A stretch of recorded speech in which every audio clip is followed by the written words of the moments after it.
Hello, this is Brendan Ferguson, designer and writer. And Dave Grossman, similar. And Dave Bogan, art director. And Kim Lyons, environment artist. And Emily Morganti, marketing. So this is episode number 4, Abe Lincoln Must Die. Begins with yet again more clever puzzle exposition, because later we'll need to use the bug on the phone. So we said, aha! Well, a little prank call to begin this episode. Demonic possession is the gift that keeps on giving. I think this is one of my favorite openings, actually, because I love it. The music, it doesn't sound like Sam and Max when it first starts off. It sounds like The Exorcist or something. And the great bug voice again. Yes. And then it makes that switch, and the music shifts, and they go back into their sticky dialogue. It worked out really well. It's also the first one that started with a little clip and then went into the credits and then landed in a brand new place, which I think was a change a lot of people were ready for after the first 3 episodes starting pretty much the same way. Mandated group hugs before, during, and after all major sporting events. So for this episode, we brought on an outstanding contract writer called Chuck Jordan. Not his real name. Chuck is an old friend from LucasArts who, if I remember correctly, did a lot of the writing on Monkey Island 3. That's true. Very funny, and a lot of the writing on this episode. Good old Chuck. And this was our break from the regular rainbow color shift in our opening title sequence. Since this episode is going to have a lot to do with the presidency, we decided to go with the old red, white, and blue titles here. Oh, that's the connection. Genius. The core idea behind this episode, the whole thing about the giant statue of Abe Lincoln coming to life, is one of those tiny bits of magic that comes out of Steve Purcell's brain at the meeting that we usually have over dinner right at the beginning of each episode. He just says one thing, and the entire episode becomes constructed around it. One thing I forgot to mention about the opening titles is that we wanted to make each one unique and different, but obviously time and budget allowed us or forced us to go in certain paths. One was the color. And the second thing is the animation that Sam and Max play at the end of each title sequence. They do something a little different each time, which is always fun to come up with. I think this is my other favorite voice, I have to say. Again, behind the bug. But this guy's great.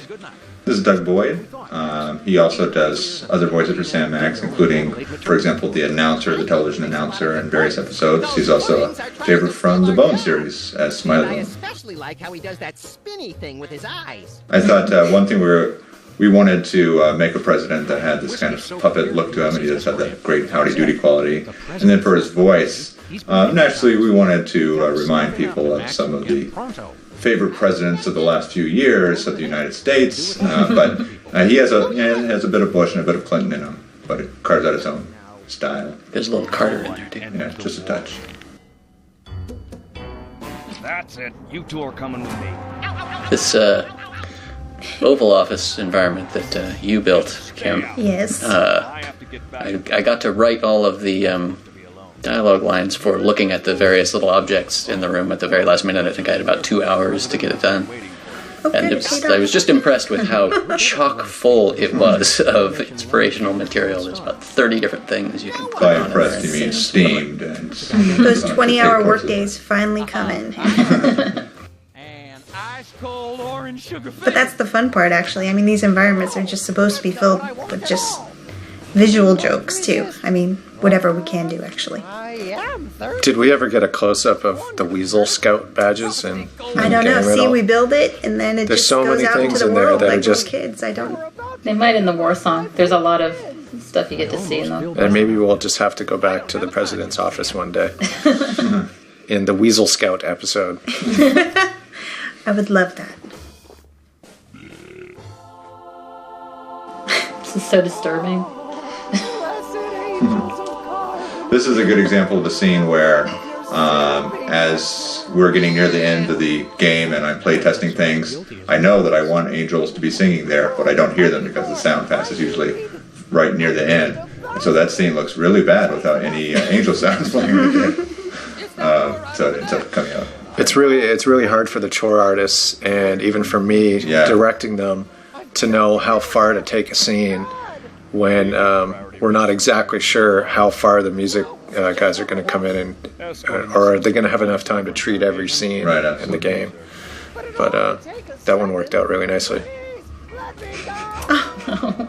was fun. Okay, now I didn't catch all that. What did he say? The little translation puzzle was actually pretty neat. We were always looking for interesting new ways to make puzzles using dialogue. That was a fun one. Yeah, I like that puzzle a lot. I love any puzzle where even as you're just completely failing, it's just so amusing. These guys like they used to. I'll never get tired of this scene. String in his back. That was a little callback to the opening of Sam Max Hit the Road. What, silly me? I thought hypnotizee, not hypnotizer. What? Yes. This was one where, as the game was coming together, we started, playing through it, and every time we got to this part, people would just flock around to watch it again. We probably played through it 15 times in the last week before the game shipped. What have you done? He was like that when we got here. Sam did it. So these two numbskulls managed to off the president. I love how Max just turns on Sam any chance he gets. He's so selfish. Union address were even lower than reruns of mid. Yeah, I was reading the script when Chuck sent it in and laughing my head off. They kept saying, Sam did it, Sam did it, Sam did it. I think there was a few more in the original pass, but cut it down just a little bit. As close as Sam and Max are to each other, I wonder which one of the two would jump in front of the other to catch a bullet. Maybe none of them. Yeah, I was gonna say, actually. I don't know if either one. Sam would probably just laugh, and Max would also laugh. Sam would take a bullet for it. Hey.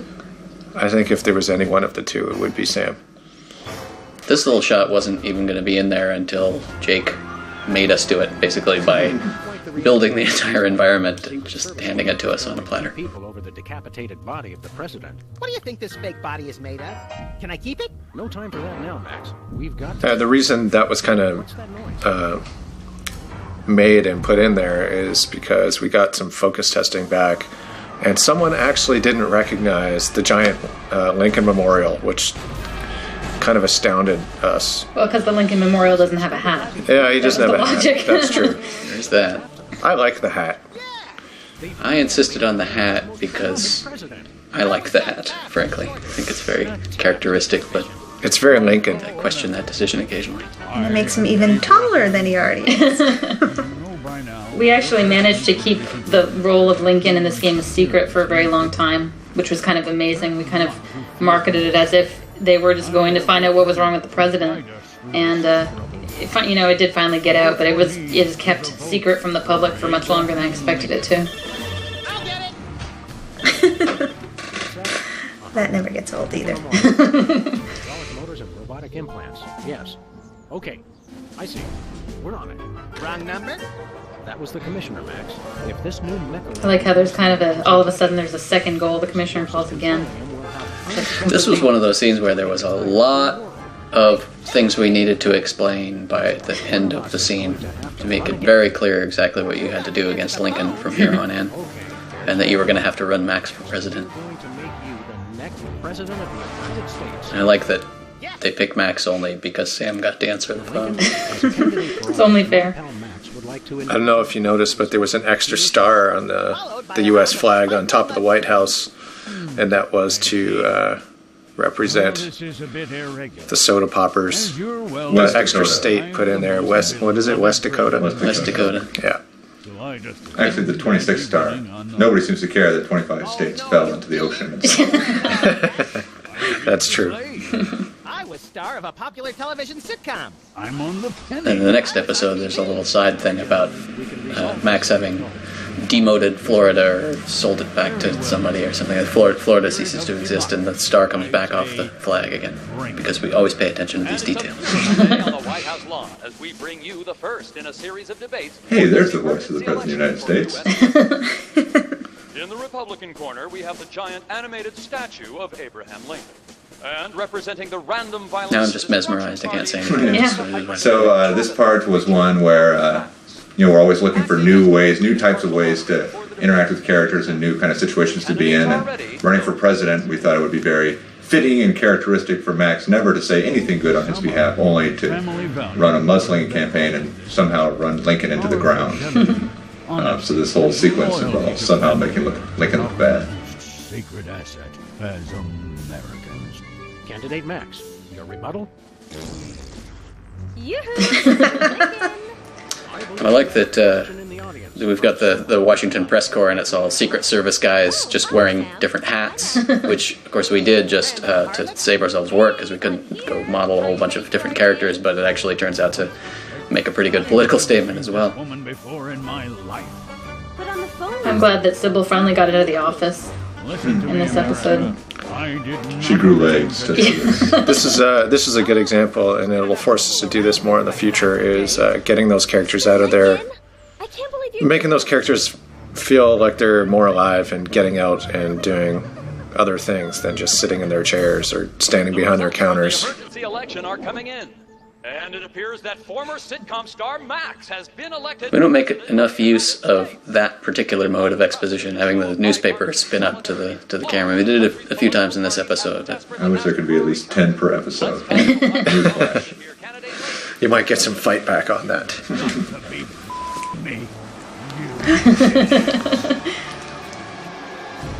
He took the news much better than expected. Democracy? I want all my hypnotic slaves. The music's great here. Max got robotic Abe Lincoln. Get it? He makes them slaves, Lincoln. How profound. Abe Lincoln must die. I think this episode has the most use of rack focus too, which made some people throw up. And we're proud of that. People will vote for anyone these days. Obviously. What's that? And yet again, the soda poppers managed to work their way in. I mean, Just can't the get rid of story those wrote guys. itself. These former stars somehow become governors. Story wrote itself, Imagine but that puzzle, I remember we had a lot of trouble designing. We knew we wanted to start a war between them, but just exactly how we were going to do that. Went through a lot of iterations of very complicated things involving getting all three of them to hate the other ones in various ways. And then we said, eventually you know what, just boils down to this. let's just get a guy drunk and call it a day. What happened to the bottle? Thanks, Simon Max. You guys are my best friends. This is one of my favorite surprises that one of the Telltale Tool guys came up with. They actually made a character look like he was drunk. I was pretty surprised by that. We didn't really have much animation support for drunk gestures or anything like that. I think Daniel just ended up slowing down a lot of the animations and making sure that they were off time with the dialogue. And I think we did have one drunk animation, which was the idol, the breathe idol. It makes him look like he's kind of half asleep and stumbling around. But it's just, it really adds a lot to that scene. Of course you realize this means war! War! War! Uh-oh.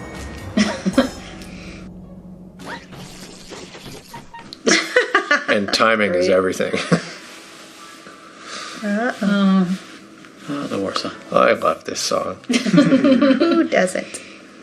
This whole production is a classic example of us not thinking things quite through to the end. We sort of designed it saying, oh yeah, and then you start a war, and then there'll be a big Busby Berkeley kind of musical number, and it'll be really easy to do because they'll all be secret agents, so they'll be really stiff, and we'll just do it, and somebody will spend a day on it, and that'll be that. And then we got back to music and started thinking about how to actually choreograph the thing, and we realized, okay, well, we have to keep it interesting for 2.5 minutes, and boy, this is going to be a lot of work, Dave. It was quite a lot of work to get this thing done, and just to go. You get this vision in your head that these guys are supposed to be stiff and kind of boring and bad dancers and no personality, but you put that stuff on screen and it just doesn't. It's not funny. It doesn't read. It's pretty hard to do that. But the direction we ended up going in, we budgeted an animator to do some dance animations and some funky gestures, and just kind of threw it all together. And I can't say enough about this funky dance, man. I don't know where this came from. It's in dance clubs. I'm going to have a talk with Jeff, I think. They're not quite in sync. But when I was thinking of this whole thing, I hate to admit it, but my big inspiration for this was the movie Little Orphan Annie. Because there's all kinds of crazy dancing and musical numbers in that movie. And my sisters used to watch that thing relentlessly. I think I've seen it 300 times too. So yeah, about 300 That's times. not my inspiration for this game. It's my inspiration for life. I love Little Annie. This was the best part, Dave, watching you model how, or kind of imitate how Jeff should animate this.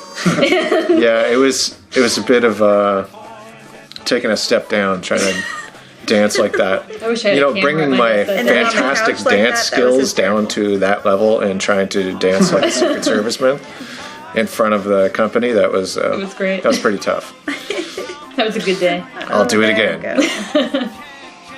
This is some major trickery right here. There's no more than 4 or 5 Secret Service agents in the room, and yet we just keep quickly moving them around to make it feel like there's a whole room full of them. That painting, by the way, back there of the guy in the George Washington wig is actually Steve Purcell. Yeah, that took a while. Did everybody get that? An international press person wrote and asked me if that was Dick Cheney. Cheney. Kind of. Gosh, I can kind of see it. So, one of the long dreams for the series would be that Bosco would eventually be proven right that he is being targeted by the government and that you would get to try to shoot his store down. Defense system actually works. Well played, Bosco. You're safe. But for how long? Fortunately, you've been funneling him enough cash that he's might be able to mount a defense. Mr. President? Don't mind if I do. I like that they have no qualms about blowing up Bosco's. Part of this scene, part of this sequence also was to telegraph to the player that there's a beacon that you have to grab in Bosco's store. And we do that by showing certain camera angles on the monitor for each of the targets. Dukes of Hazzard. Yeah. Other inspiration for life. We broke 2 presidents in one afternoon. A personal best. Well, it looks like the country is saved, at least for mass hypnosis. Now we're gonna go eat some food again. Of course. World to squeeze the middle class until they're burning their own shoes for heat. Sounds fun, but I was thinking we could treat ourselves to some chocolate-frosted gut bombs and then have a little target practice out of the Smithsonian. Sam, you're my best friend. Agent Kaplan's report. Query step. Lincoln Space. Yeah. 4-7. Query. I love Sure, these. whose voice this is. Acceptable time. Whose voice? Is Chuckles dead? Good question, Dave. I wonder. Bye now.